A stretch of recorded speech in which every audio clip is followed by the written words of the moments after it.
Ikenna's life had never been easy. His father had abandoned him and his mother in the village when he was just a child, leaving behind a trail of broken promises and shattered dreams. The memory of his departure remained etched in Ikenna's mind like a scar, a constant reminder of the pain and rejection he had felt. He remembered the day vividly, the sound of his father's footstep fading into the distance, the feeling of abandonment and confusion that had settled in his chest. His mother, a once radiant smile, now a fading ember, struggled to keep them afloat, working multiple jobs to make ends meet. She toiled on the farm from dawn till dusk, her hands raw and blistered from the physical labor. She worked as a seamstress, stitching together clothes for the villagers, her eyes strained from the needlework. She even sold goods at the market, her voice hoarse from calling out to customers. Despite her efforts, poverty and hunger were the constant companions, and Ikenna often went to bed with an empty stomach, his belly aching with hunger. He remembered the feeling of going to bed with a rumbling stomach, the sound of his mother's whispers as she prayed for a better tomorrow. The village was a harsh environment where every day was a struggle to survive. Ikenna's mother did her best to shield him from the harsh realities of their world, but he saw it all: the hunger, the poverty, the desperation, and he knew that he had to escape to find a way out of this never-ending cycle of suffering. As Ikenna grew older, the weight of their poverty bore down on him like a physical force, crushing his spirit and testing his resolve. Every day was a struggle to survive. He worked multiple jobs, exhausting himself to make ends meet, but no matter how hard he worked, it was never enough. He hawked drinks on the streets, carrying a heavy tray on his head, his feet aching from walking miles in the scorching sun. He labored on construction sites, his body covered in dust and sweat, his muscles screaming in protest. He worked as a mechanic, fixing broken cars and motorcycles, his hands stained with grease and oil. Despite his best efforts, Ikenna couldn't shake off the feeling of hopelessness that had settled in his heart. His mother's eyes, once bright with hope, began to dim, and Ikenna knew he had to escape the village to give him a chance at a better life.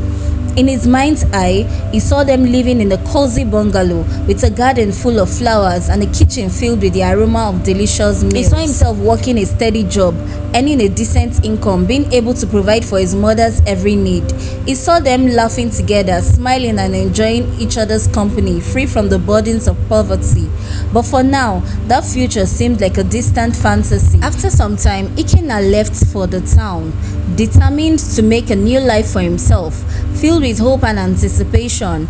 But the city was cruel, its bright lights and bustling streets hiding a dark underbelly of corruption and violence. Ikenna found himself drowning in its depths, struggling to stay afloat in a sea of unfamiliar faces and treacherous landscapes. He was swindled by scam artists who promised him easy riches but left him with nothing but empty pockets and a broken heart. He was beaten by thugs who took pleasure in his pain and left him battered and bruised.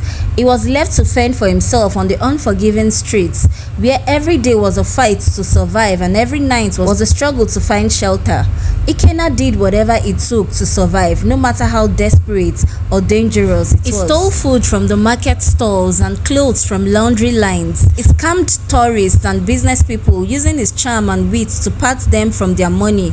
And eventually, he got drawn into the dark world of rituals and kidnapping, where the desperate and the depraved preyed on the vulnerable. That was where he met Ugo, a charismatic figure with a silver tongue and a heart of darkness. Ugo's presence was mesmerizing, his words dripping with honeyed promises that seemed too good to be true.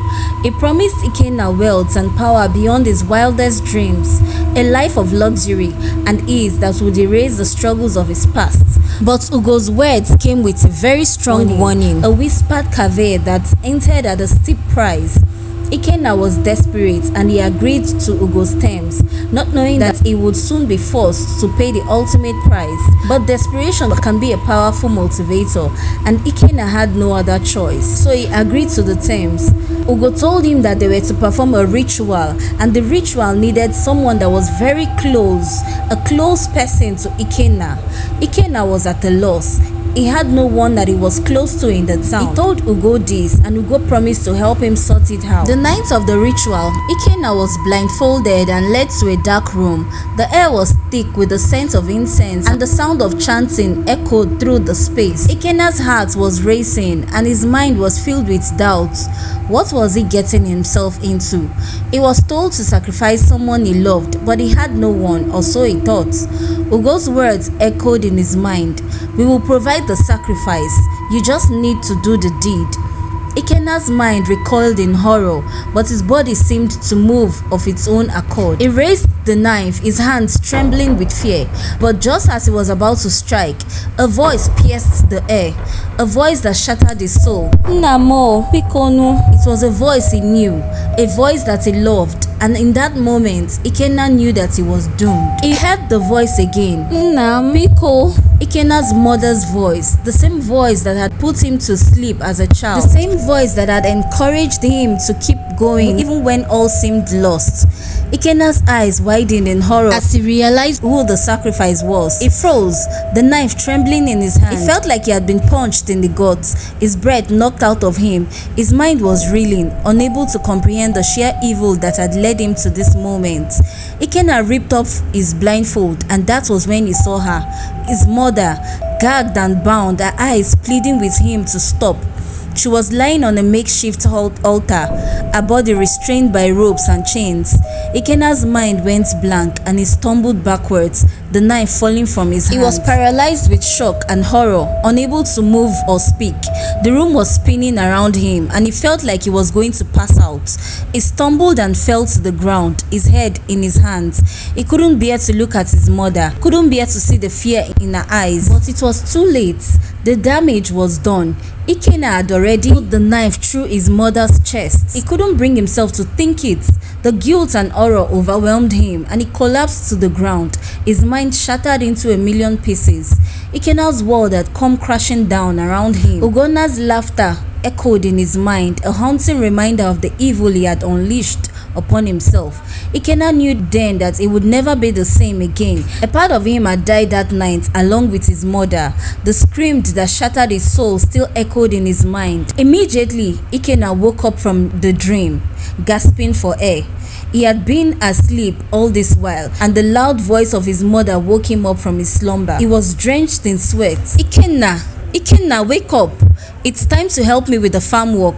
Ikenna's heart was still racing from the nightmare, but he quickly composed himself. He ran to his mother and gave her a tight hug, tears streaming down his face. His mother was surprised by his actions, but she hugged him back, concern etched on her face. Ikenna, what is wrong? Why are you crying? Ikenna couldn't explain, couldn't put into words the horrors he had witnessed in his dream. He just held on to his mother, grateful that it was all just a dream.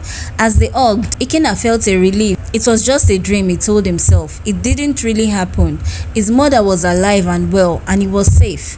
Ikenna took a deep breath and let go of his mother. I am sorry, Mom, he said, wiping away his tears. I just had a bad dream. His mother smiled and stroked his face. It's okay, my son. You are safe now. Let's get to work on the farm. We have a lot to do today. As Ikenna and his mother returned from the farm, they were greeted by the familiar sight of the postman, clad in his worn uniform and clutching a worn leather satchel. But today, his usual routine of delivering letters and packages seemed different. He looked nervous, fidgeting with the envelope in his hands. Ikenna, my boy, he said, his voice trembling slightly. I have got something for you from the city. He handed Ikenna a thick cream-colored envelope with his name scribbled in bold letters. Ikenna took it, feeling the weight of the paper and the strange sensation of seeing his name in print. As he opened the envelope, a check fell off, followed by a letter. Ikenna's eyes widened as he read the words. What is it, Ikenna? His mother asked, concern etched on her face.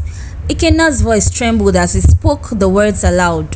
It is from my father's lawyer. My father is dead and he left us his estate. The news hung in the air like a challenge, daring them to believe it. Ikenna's mother stumbled backwards as if the weight of the words had physically struck her. The postman, sensing their shock, stepped forward. I am so sorry to be the bearer of this news, but there is more. The lawyer has sent some money for you to travel to the city. He wants to meet with you, Ikenna, to discuss your father's will. Ikenna felt like he was living in a dream. His father, the man who had abandoned him and his mother without so much as a goodbye, had left him a huge fortune. It seemed too good to be true. But as they made their way to the city, the reality of their new life began to sink in. They were met with opulence and luxury, a world away from the humble farmland that they had left behind. The lawyer, with a kind smile, greeted them warmly. "Welcome, Ikenna. I am so glad you are here. Your father, he wanted to make things right. He left you everything. The house, the businesses, the estate. Everything has been built to you and your mother." Ikenna's mind reeled as he struggled to comprehend the magnitude of his father's legacy. He thought back to the countless nights he and his mother had gone to bed with empty stomachs and the days of backbreaking labor on the farm. And now it seemed all of that was behind them. As they settled into their lavish new home, Ikenna couldn't help but feel a sense of trepidation. What other secrets had his father left behind, and what lay ahead for him and his mother in this strange new world?